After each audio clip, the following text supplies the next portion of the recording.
किसी के भी मन की बातें जानने के लिए 3 तरीके होते हैं, लेकिन इन तीनों तरीकों को समझना अति आवश्यक है। यदि आप इन 3 तरीकों को समझ लेते हैं तो आप किसी के भी मन की बातें बड़ी ही आसानी से जान सकते हैं। बहुत समय पहले की बात है। एक छोटा सा गांव था। उस गांव में 2 भाई रहा करते थे। बड़ा भाई अंधा था और इसलिए वह हमेशा घर पर ही बैठा रहता था और छोटा भाई खेती किया करता था। लेकिन खेतों में अत्यधिक जानवर आने से पूरी फसलें नष्ट हो जाती थीं, जिनके कारण छोटा भाई बहुत ही ज्यादा परेशान हो चुका था। एक दिन उसे एक तरकीब सूझी। उसने सोचा, खेतों में से इन जानवरों को भगाने के लिए क्यों ना मैं अपने बड़े भाई की मदद ले लूं। वैसे भी बड़े भैया अंधे हैं, खेतों में बैठे रहेंगे और जानवरों की आहट आने पर वह उन्हें जोर से चिल्लाकर भगा भी सकते हैं, जिससे हमारी फसलें नष्ट होने से बच जाएंगी। यह सब सोच विचार करने के बाद उसने अपने खेत में एक झोपड़ी तैयार कर ली और अपने अंधे भाई को खेत में बैठा दिया और उनसे कहा, भैया, यदि कोई जानवर की आहट आपको सुनाई दे तो आप जोर जोर से चिल्लाना। यह सुनकर वह जानवर यहां से भाग जाएंगे और हमारी फसलें नष्ट होने से बच जाएंगी। बड़ा भाई खुशी खुशी अपने छोटे भाई की बात मान भी लेता है और वह उस दिन से खेत में ही रहना शुरू कर देता है। जब भी किसी जानवर की आहट उसे सुनाई देती तो वह जोर जोर से चिल्लाने लगता, जिससे वह जानवर वहां से भाग जाता था। ऐसा करते करते कई दिन बीत चुके थे। तभी एक दिन उसके खेत में एक हिरण भागता हुआ आया और वह खेत की बाड़ को तोड़कर वहां से भाग गया। लेकिन उसे हिरण का पीछा करते हुए एक राजा भी उस खेत में आ पहुंचा। तभी राजा की नजर उस अंधे भाई पर पड़ती है। राजा उस व्यक्ति से कहता है, देखो, मैं यहाँ पर एक जानवर का पीछा करते हुए आया हूँ। क्या तुमने उस जानवर को यहाँ पर देखा है? पर वह व्यक्ति कहता है, हे राजन, मैं तो अंधा हूँ, मैं भला किसी जानवर को कैसे देख सकता हूँ? लेकिन मैं आपको इतना जरूर बता सकता हूँ कि जो जानवर मेरे खेतों से भाग कर गया है वह आपके लायक नहीं है।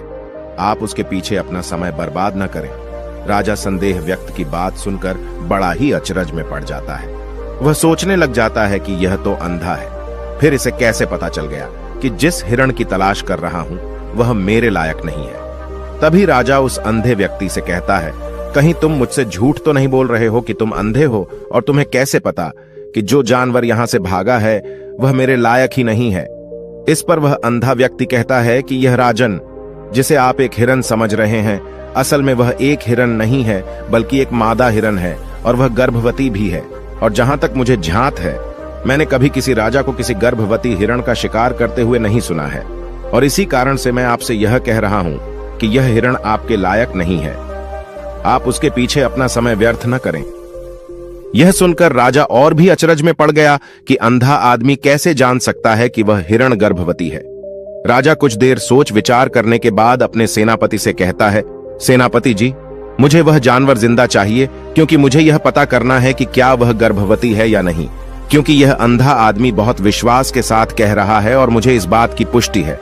यदि वह हिरणी हुई और गर्भवती भी हुई तो वह हमारे शिकार के लायक नहीं है, क्योंकि हम तो एक हिरण का पीछा कर रहे थे। इसलिए जाओ और पता करो, क्या वह हिरणी है? सेनापति राजा से आज्ञा लेकर आगे की ओर चला गया और कुछ देर बाद जब वह वापस लौटा तो वह राजा से कहता है, हे राजन, इस अंधे आदमी ने आपसे जो भी बातें कही थी वह बिल्कुल सही थी। वह एक हिरणी ही है और वह गर्भवती भी है। यह सुनकर राजा आश्चर्यचकित हो गया। वह सोचने लगा कि एक अंधा आदमी जो कभी देख नहीं सकता वह यह कैसे जान सकता है? आखिर इसे कैसे पता चल गया? ऐसे कई सारे प्रश्न राजा के मन में उमड़ने लगे। अब राजा ने ठान लिया था कि मुझे इस बात की तह तक पहुंचना है कि आखिर यह अंदाज में कैसे जानता है कि वह जानवर गर्भवती है। यह सोचकर राजा उस अंधे आदमी के पास जाता है और उस अंधे आदमी से कहता है, देखो, मैं यह तो नहीं जानता कि तुम सचमुच में अंधे हो या नहीं, लेकिन मैं तुमसे एक बात जानने आया हूं। क्या तुम मेरे प्रश्न का सही सही जवाब दोगे? इस पर वह अंधा व्यक्ति कहता है, हे राजन, आप जो कुछ भी पूछना चाहते हैं आप पूछ सकते हैं, मैं आपको बिल्कुल सच सच जवाब दूंगा। इस पर राजा कहता है, देखो, एक तो तुम कहते हो कि तुम अंधे हो और दूसरी तरफ तुमने यह बता दिया कि जिस जानवर का पीछा कर रहा हूं वह एक हिरणी है और वह गर्भवती भी है। तुम्हें कैसे पता चल गया? तुम्हारे खेत में तो और भी जानवर आते होंगे, और भी तो जानवर यहां से गुजरते होंगे, फिर तुमने यह कैसे अंदाजा लगाया? तभी वह अंधा व्यक्ति राजा से कहता है, हे राजन, आप जिसका पीछा कर रहे थे वह जब मेरे खेत में आई तो उसकी रफ्तार और उसके भागने की आहट से मुझे यह एहसास हो चुका था कि वह एक हिरणी है और मेरे खेत की जो बाड़ है, जो जानवरों को रोकने के लिए खेत के चारों तरफ बनी है, वह बहुत छोटी है। उसकी ऊंचाई ज्यादा नहीं है, लेकिन वह जानवर इस बात को तोड़कर भागे, और यदि वह इस बात को छलांग लगाकर पार करने का प्रयास करती तो इससे उसके बच्चे को खतरा हो जाता। और इसी बात से मैंने यह पता लगा लिया कि वह गर्भवती है। इस पर राजा के मन में एक और प्रश्न उठा। राजा ने कहा कि तुम्हें कैसे पता चल गया कि वह एक हिरणी ही है, और भी 2 जानवर यहां से आते जाते होंगे। इस पर वह अंधा व्यक्ति कहता है, राजन, मैं पूरा दिन सुबह शाम यहीं पर बैठा रहता हूं और मेरे सुनने की शक्ति बहुत तेज है। मैं भांप सकता हूं कि कौन सा जानवर मेरे खेत में आया है, और उसी के आधार पर मैं जोर जोर से चिल्लाता हूं ताकि वह मेरे खेत से भाग जाए और मेरे खेत की फसलें नष्ट होने से बच जाएं। राजा उस अंधे आदमी का यह जवाब सुनकर पूरी तरह से संतुष्ट हो चुका था। वह मन ही मन सोच रहा था कि आदमी भले ही अंधा है, लेकिन यह तो बड़ा ज्ञानी मालूम पड़ता है। इस आदमी से कुछ न कुछ तो काम निकलवाना ही चाहिए।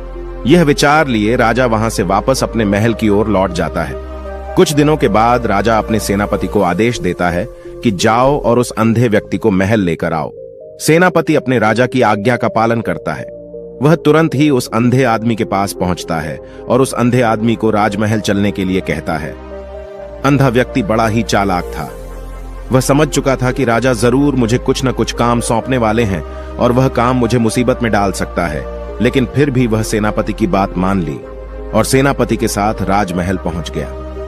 राजमहल पहुंचते ही राजा उस अंधे व्यक्ति से कहता है, आप तो बड़े ज्ञानी हैं, आपको किसी भी बात का पता बड़ी आसानी से चल जाता है।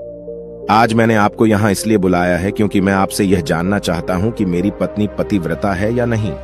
इस पर वह अंधा व्यक्ति कहता है, हे राजन, यह कैसा प्रश्न हुआ। इस पर राजा कहता है, मैंने बिल्कुल उचित प्रश्न किया है, मुझे इस प्रश्न का उत्तर दीजिए। इस पर वह अंधा व्यक्ति कहता है, हे राजन, ये सारी बातें जाने दीजिए। आपकी शादी को इतने साल बीत चुके हैं और अब आप यह बात क्यों जानना चाहते हैं? आपके मन में ऐसे प्रश्न क्यों उठ रहे हैं? इस पर राजा जिद करते हुए कहता है, आपको मुझे इस प्रश्न का उत्तर जरूर देना होगा। यदि आप मुझे इस प्रश्न का उत्तर नहीं देंगे तो मैं आपको मृत्यु दंड दे दूंगा। राजा के मुंह से यह बात सुनकर वह अंधा व्यक्ति कहता है राजन, यदि आप इस प्रश्न का उत्तर जानना चाहते हैं तो इसके लिए आपको मेरा एक काम करना होगा। राजा कहता है, बोलो मुझे क्या काम करना होगा? इस पर वह कहता है, इसके लिए आपको अपनी पत्नी को मेरे साथ कमरे में अकेले छोड़ना होगा। उस अंधे व्यक्ति की यह बात सुनकर राजा पहले तो क्रोधित हो जाता है, लेकिन फिर कुछ सोच विचार करने के बाद वह उस अंधे व्यक्ति की बात मान लेता है और अपने सेनापति को आदेश देता है, सेनापति जी, इस व्यक्ति को और मेरी पत्नी को एक कमरे में कुछ देर के लिए अकेला छोड़ दें। सेनापति बिल्कुल वैसा ही करता है। अब राजा की पत्नी और वह आदमी एक कमरे में बंद हो चुके थे। तभी आदमी राजा की पत्नी से कहता है, रानी, मैं आपको छूना चाहता हूं। इस बात पर रानी अत्यधिक क्रोधित हो जाती है और उस अंधे व्यक्ति को पकड़ पकड़कर पीटने लगती है, कभी हाथों से तो कभी लातों से तो कभी पटक पटक कर। इस तरह उसने अंधे आदमी की बहुत पिटाई की। उसके बाद किसी तरह से वह अंधा आदमी अपनी जान बचाकर वहां से भाग निकलता है और राजा के पास पहुंचता है और राजा से कहता है, हे राजन, आपकी पत्नी पतिव्रता नहीं है। यह बात सुनकर राजा अत्यधिक क्रोधित हो उठता है और राजा अपनी तलवार म्यान से निकालकर सीधा अपनी पत्नी की ओर जाता है। क्रोधित होकर वह अपनी रानी से कहता है, रानी जी, आज मैं जो भी सवाल आपसे करने वाला हूं उसका मुझे सच सच जवाब दीजिएगा, और यदि आपने एक शब्द भी छोटा कहा तो मैं आपका सर अभी आपके धड़ से अलग कर दूंगा। आगे राजा कहता है, मुझे बताइए, आप पतिव्रता हैं या नहीं?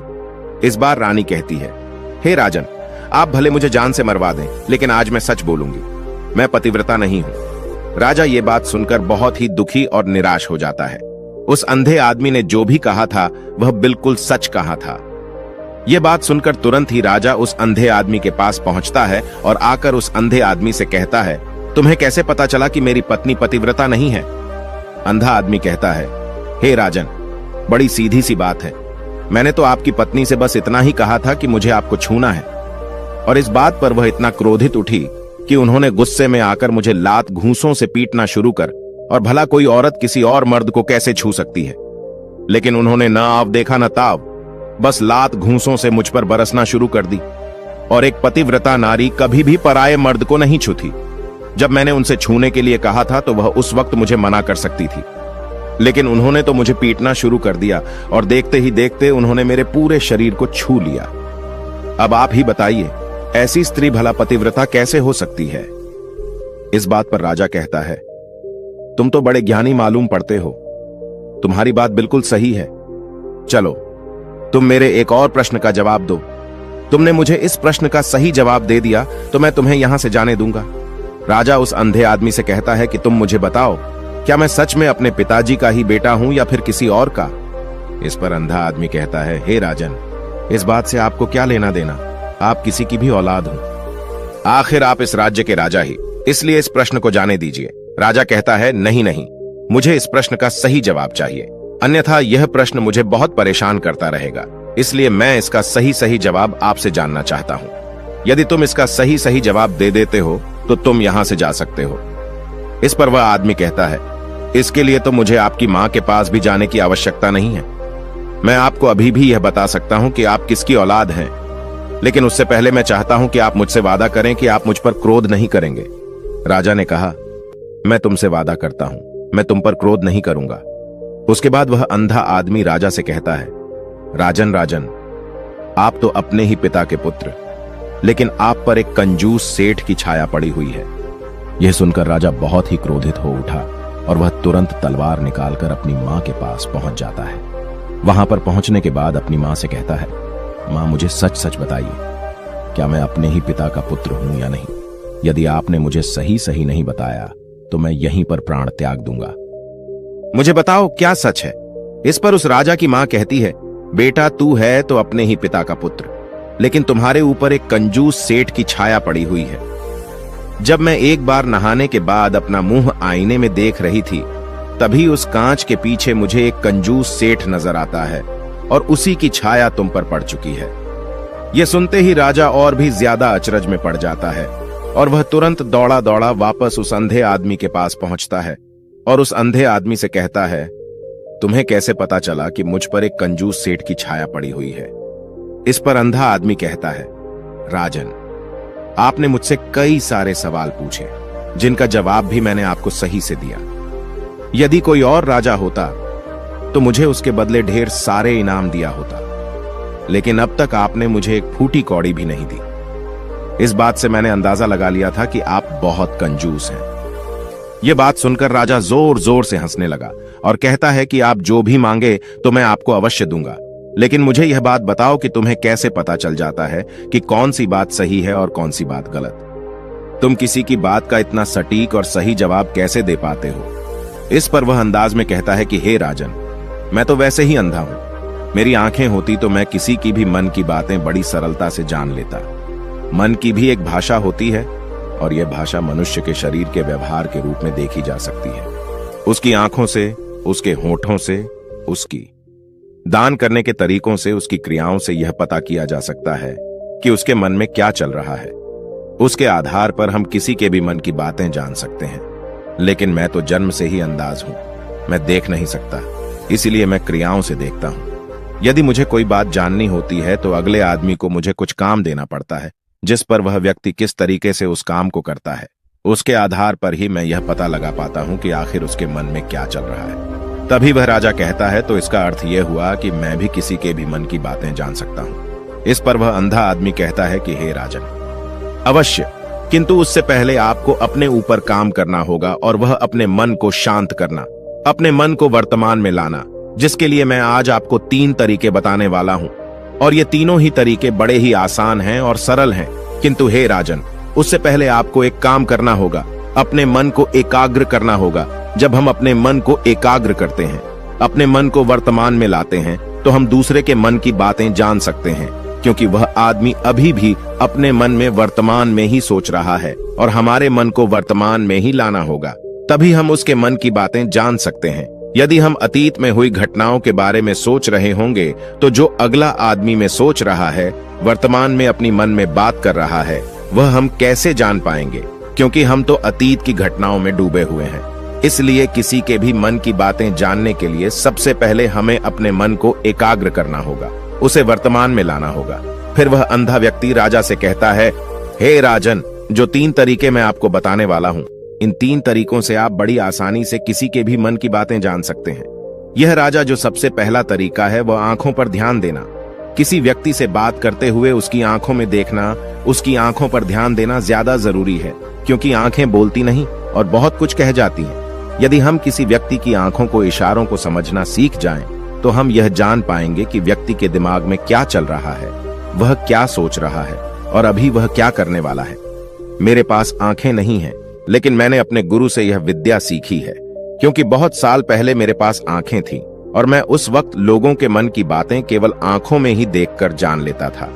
इसलिए यदि आप भी दूसरों की बातें जानना चाहते हैं तो आपको भी उनकी आंखों पर गौर करना होगा, जैसे कि वह कब और कहां किधर देख रहे हैं। वह आंखों को इधर उधर घुमा रहे हैं या फिर उसकी आंखें खुश नजर आ रही हैं, और फिर आंखों में कहीं निराशा तो नहीं है, जैसा कि एक चोर होता है। उसकी आंखों में जब हम देखते हैं तो हमें यह पता चलता है कि अगला आदमी ने कोई गलती की है।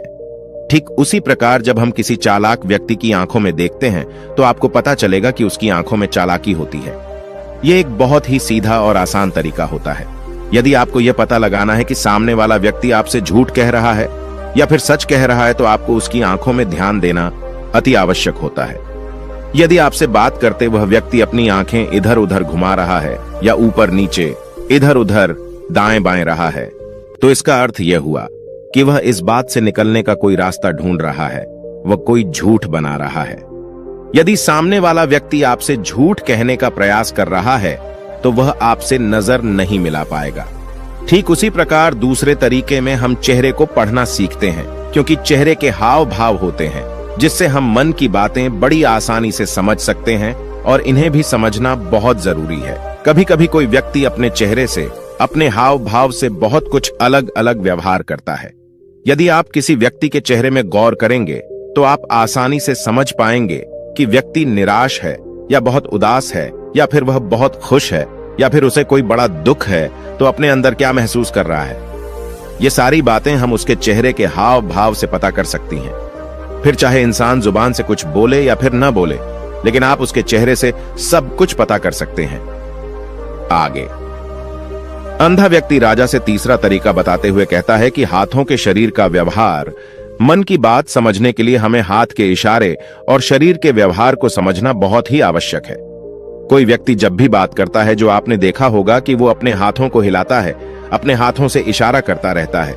वह बातों के साथ साथ अपने शरीर का जो व्यवहार है उसका भी पूरा उपयोग करता है, जिससे हमें यह पता चल पाता है कि वह व्यक्ति हमारी बातों पर कितना ध्यान दे रहा है और उसके मन में क्या चल रहा है। शरीर के व्यवहार को देखने के लिए उसके हाथ हिलाने के चेहरे पर बार बार हाथ लगाने और हाथों को एक दूसरे पर मसलना, ऐसी बहुत सी क्रियाएं करता है। उस पर हमें ध्यान देना अति आवश्यक है। मन की बात को समझने के लिए हमें शरीर के विज्ञान को भी समझना पड़ता है। यदि हम इन 3 तरीकों को अच्छी तरह से समझ लेते हैं तो हम बहुत जल्दी किसी भी व्यक्ति के मन की बातें बड़ी सरलता और सहजता से जान सकते हैं।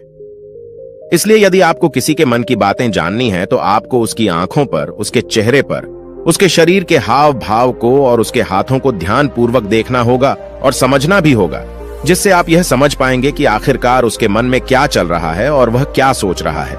लेकिन उससे पहले आपको अपने मन को एकाग्र करना होगा, शांत करना होगा और अपने मन को वर्तमान में लाना होगा।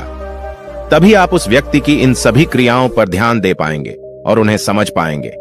आप यदि अतीत की घटनाओं में व्यस्त हैं, भविष्य की योजनाओं में व्यस्त हैं, तो आप उस व्यक्ति के हाव भाव पर कभी ध्यान ही नहीं दे पाएंगे और न ही आप कभी भी समझ पाएंगे कि आखिरकार उस व्यक्ति के मन में क्या चल रहा है, वह क्या सोच रहा है। या काम कोई भी कर सकता है, या एक प्रकार की विद्या है जो मुझे मेरे गुरु ने सिखाई है। राजन, अगर आपको यह जानना है तो मेरे साथ आपको कुछ दिन रहकर इसका अभ्यास करना होगा। राजा तुरंत राजी हो जाता है और वह उस अंधे व्यक्ति को अपने राज्य का राजगुरु नियुक्त कर देता है और खुद अंधे व्यक्ति का शिष्य बन जाता है। तो दोस्तों, ये कहानी आपको कैसी लगी? उम्मीद है इस वीडियो से आपको बहुत कुछ पता चला होगा। और अगर आप नए हैं तो हमसे जुड़ने के लिए इस चैनल को सब्सक्राइब करना मत भूलिएगा। मिलते हैं अगली वीडियो में कुछ नए विचारों के साथ। तब तक के लिए आपका बहुत बहुत धन्यवाद।